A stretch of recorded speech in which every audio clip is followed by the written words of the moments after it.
The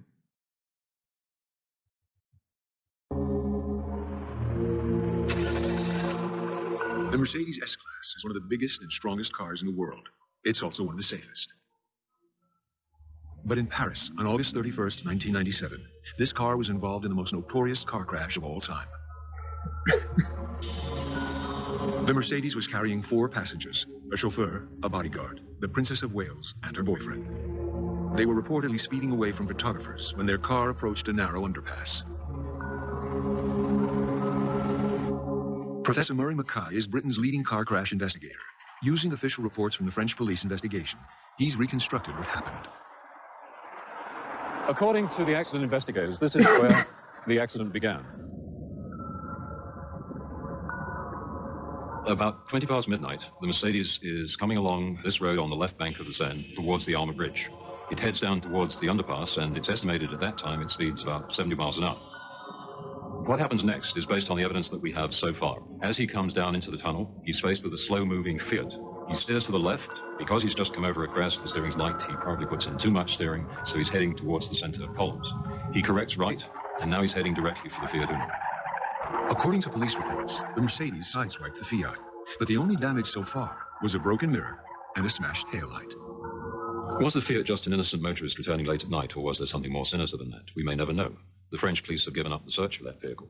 What we do know is that at this time in the accident sequence, the actions of the driver of the Mercedes were not those of somebody who was normal and alert. A 106-foot skid mark shows the Mercedes driver pulled the steering wheel back to the left. The car jumped the pavement and smashed head-on into column 13.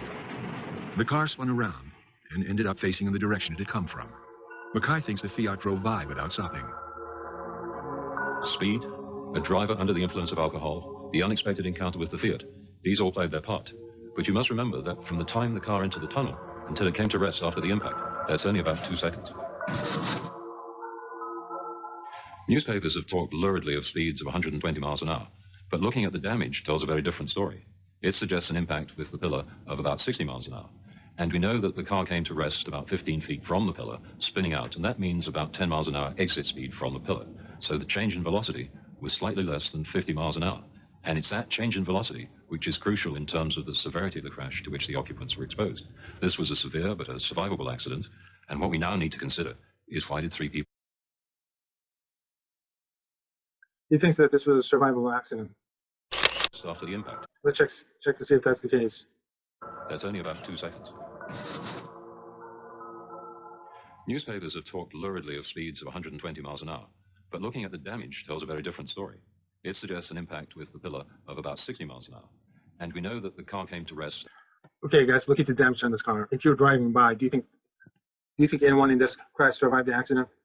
Anyone involved in this crash, do you think anyone survived this accident? 15 feet from... Yes or no? No, that looks cool. No, I mean, it wouldn't surprise you that 3 people out of 4 are dead in this car, and there's 1 survivor. That was Princess Diana, right? Yeah, and the survivor barely survived. Yeah, this is Princess Diana. This happened, what, like 24 years ago, I think? The pillar. And only as of yesterday, I think 24 years, that's what I'm guessing. Okay. Yeah, I mean, it doesn't surprise you that you were thinking, no, this can't be survivable. You got 4 people inside the car, 3 dead, 1 survived and barely survived. Look at the damage on this car. That means about 10 miles an hour exit speed from the pillar. There's no way you can survive something like After this. the impact. When you see the crash. 60 miles an hour. And we know that... All right. There's no way you can survive something like this. So there was only 1 person that survived. Who survived? All right, just the only person who survived is the bodyguard. Okay, so Okay. I'll give you 5 points for that one. All right, so it doesn't really surprise you that only even 1 single person surviving is you're thinking that's a miracle.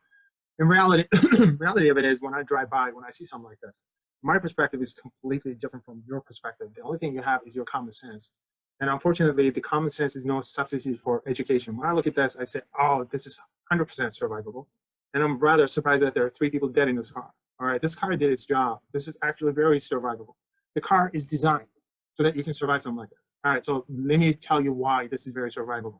A couple of things that you need to know. Number 1, you need to know the initial impact speed.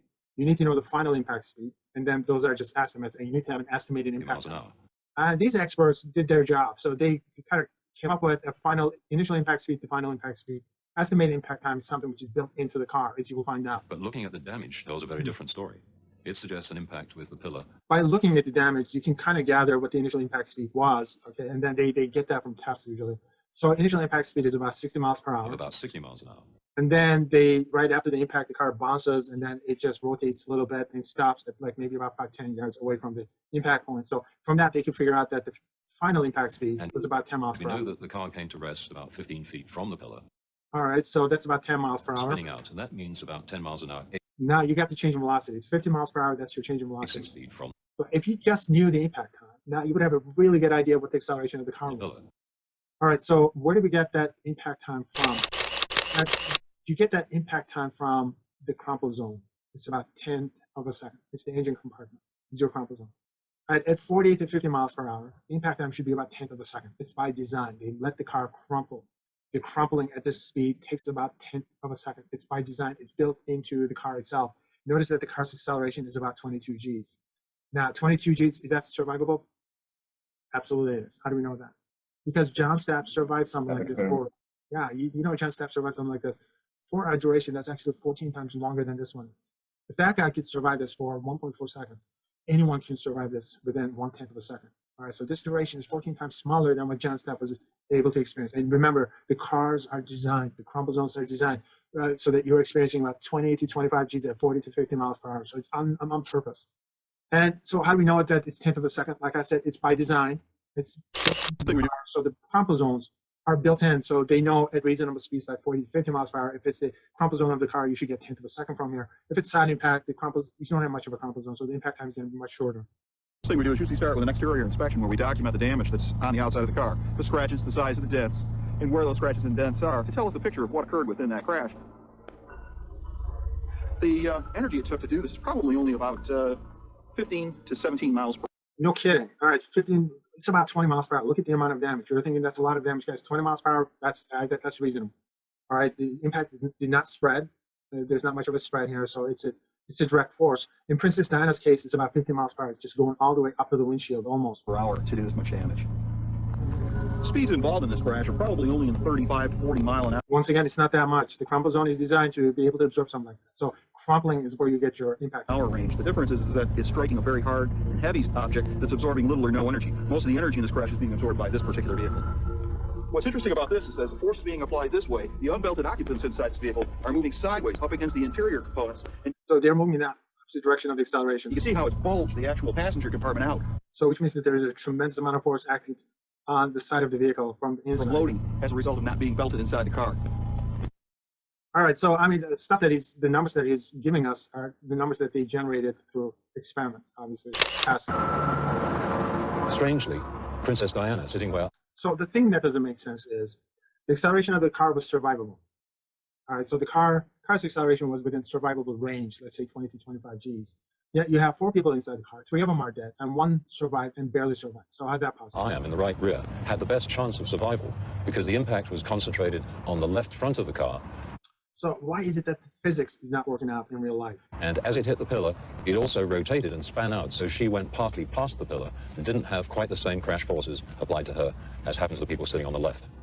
If she'd been wearing a seatbelt, she'd have had a fair chance of surviving even this extreme accident. Fair chance of surviving. She would have had a very good chance of surviving. Her chance of surviving this would have been almost 100%. All right, so the question is, not wearing a seatbelt, why is it that it became deadly? Okay, so she was not wearing a seatbelt, she's dead. Who else wasn't wearing a seatbelt? Fiance sitting next to her was not wearing a seatbelt, dead. Who else is not wearing a seatbelt? Driver was not wearing a seatbelt, dead. And only survivor was the bodyguard, and he was the only one who was wearing a seatbelt, and he barely survived. Why barely? The reason why the guy barely survived is because Princess Diana lunged forward, hit the back of the front seat, breaking the back of the front seat, But where the bodyguard was seated. So he launches forward, smashes his face against the dashboard, and he passes out immediately. The guy has no recollection whatsoever what happened to him. To this day, he does not remember anything leading up to the accident, and obviously what happened after the accident. This guy was in a coma for days, I think for weeks. unbelted, she was thrown forward to strike the back of the front passenger seat, the door pillar, and then was tossed around after the main accident took place and the vehicle span out. All right, so why does it matter that you have to wear a seatbelt? What's the reason for it? Guys, the reason why you have to wear a seatbelt is because if you're attached to the car, your acceleration is the same as the cars. All right, the cars are designed so that they try to give you a reasonable acceleration because they crumple. All right, and as a result, they want to make sure that you can survive the impact, so they will keep the acceleration within a reasonable range, which is 20 to 25 Gs. If you're not wearing a seatbelt, you're on your own. You're going to end up hitting the first thing in front of you. If it's the dashboard, it could be the dashboard. It's not going to give that much. Yeah, it's going to bend a little bit. It's going to give a little bit, just like the seatbelt is going to do that. You can be ejected from the car. Or if you're a backseat passenger, you're going to end up hitting the back of the front seat. All right, so it's going to feel like a pillow. Regardless, your impact time is going to be much shorter than the cars. In fact, in the worst case scenario, you end up hitting the steering wheel or the dashboard. It's going to be hundredth of a second. All right, now look at the numbers. The change in velocity is going to be the same as the car. So your change in velocity is going to be 50 miles per hour, except your impact time is much shorter. Hundredth of a second is going to give you over 200 Gs. That's what it is. All right, 200 Gs, is that survivable? Well, you're taking a chance at that point. Obviously, the survivable range is easily survivable ranges considered to be 20 to 25 Gs without any broken bones. 200 Gs, now you're on your own. With the seatbelt, it's 22 Gs. Without the seatbelt, it's going to be over 200 Gs. So that's that. If she'd been The odd part of it wearing a is, seatbelt, she'd have had a fair chance. up until 5 or 6 years ago, in this state, the state of Illinois, you did not have to wear a seatbelt if you were a backseat passenger. You did. I used to phone them around them out. All right, because the geniuses, these are the lawmakers, most of them have law degrees. They decided that, hey, if you are a backseat passenger, what's the worst that can happen? You're going to move forward, hit the back of the front seat, and notice that the back of the front seat feels like a pillow. Nothing feels like a pillow would ever kill you as far as these guys are concerned. Hence the reason why pillow fight in every single state is legal. It's not a big deal. What these guys didn't realize, it's not that simple. You go forward, and now watch this in slow motion. This is an extra slow motion. Now, as this car is coming to a stop, all right, this is going to take 1/10 of a second for this car to come to a complete stop. Now, the dummy goes forward. Even this extreme accident. Makes contact with the back of the front seat. But within that 1/10 of a second time unbelted, period, she was thrown forward to strike the back of the front passenger seat, the door pillar, and then makes contact, and then now she's going to get, the dummy is going to get thrown back. tossed around. This impact time is much shorter than that impact time. All right. The car's impact time is 1/10 of a second. This is more like 100th of a second. On top of that, this person is changing direction, so that also adds on to the acceleration. After the main accident took place and the vehicle span out. It's over 200 Gs. So that's what happened. Those were not wearing seatbelts. Their accelerations were radically different, radically larger than the acceleration of the car that they were in. So what are the magic numbers? All right, let's get above 25 and let's explore what can kill and what's survivable. Around 25 Gs, 27 Gs, yeah, you're going to start to break smaller bones. And then what happens? To jump the Snake River Canyon.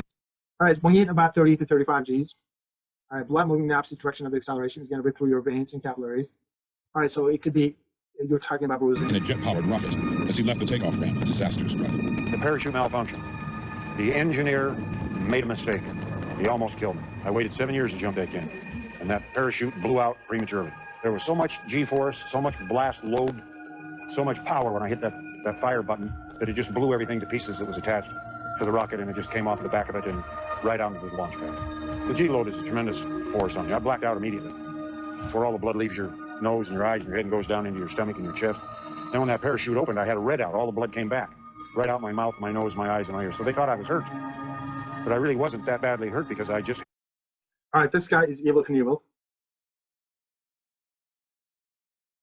All right, so he was a daredevil. He's no longer alive. So he's just talking about his experience. So all of a sudden, the acceleration is so large when the parachute opens up, he starts to bleed from the face, and people mistakenly thought that he was in pain. No, he didn't feel any pain. Blood was just gushing out of his nose, his ears, and whatnot, and it looked really nasty. All right, so when you're around 30 to 40 Gs, the blood moving in the opposite direction of the acceleration can cause, obviously, it's going to rip through the veins and capillaries, so it can cause a little bit of internal bleeding. But the biggest problem is once you're over 50 to 60 Gs, now you got problems. The blood moving in the opposite direction of the motion of your body can actually rip through your arteries. So if that's the case, you're looking at some massive, massive internal bleeding. So that becomes a problem. In fact, Princess Diana, according to the initial reports, because I was watching CNN at the time, and there was a news break, and they said, hey, Princess Diana got into a car accident, a bad accident. So the initial announcement was that the driver was dead, the fiance was dead, and she was a survivor. And the next day when I got the news, she was also dead. So she actually survived the impact.